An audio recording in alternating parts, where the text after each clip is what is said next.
Сәлеметсіздер ма, балалар? Бүгінгі әдебиеттік оқу сабағынан жаңа тақырып Мұзафар Әлімбай кемпір қосақ.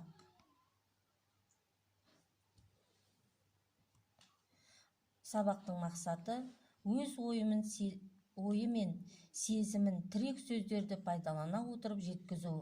Мұғалімнің көмегімен шығармадағы көркемдегіш құралдарды теңеу, кейіптеуді табу. Жұмбақты шеш.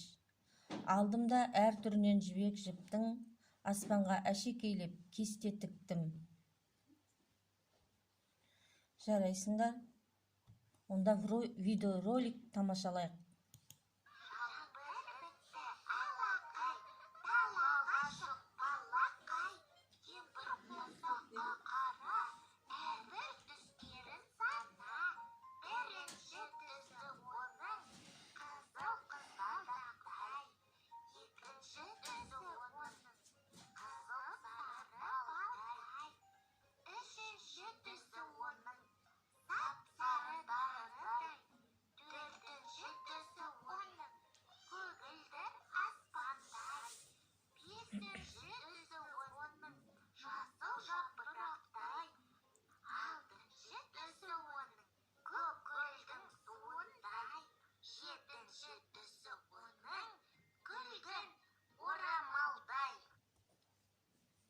Кемпір қосақ.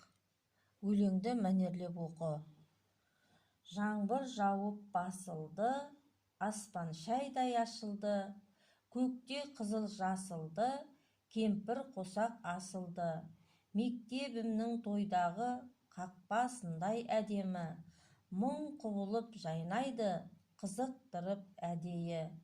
Құлпырғаны қызығақ, 7 түрлі бояумен, бір кесегін үзіп ап, үйіме әкеп қояр мем. Әттең бойым жетпейді, әттең қолым жетпейді. Сұрақ: өлеңнің авторы кім? Жарайсыңдар? Ол туралы не білетінді есіңе түсір. Жарайсыңдар? Мәтіннен суретке қатысты сөздерді тап және байланыстырып жаз. Дескрипторы: өлеңнен суретке қатысты сөздерді іздеп тауып жазады.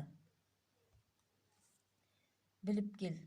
Дерек сөздерді пайдаланып, кемпір қосақтың қалай пайда болатынын біліп кел.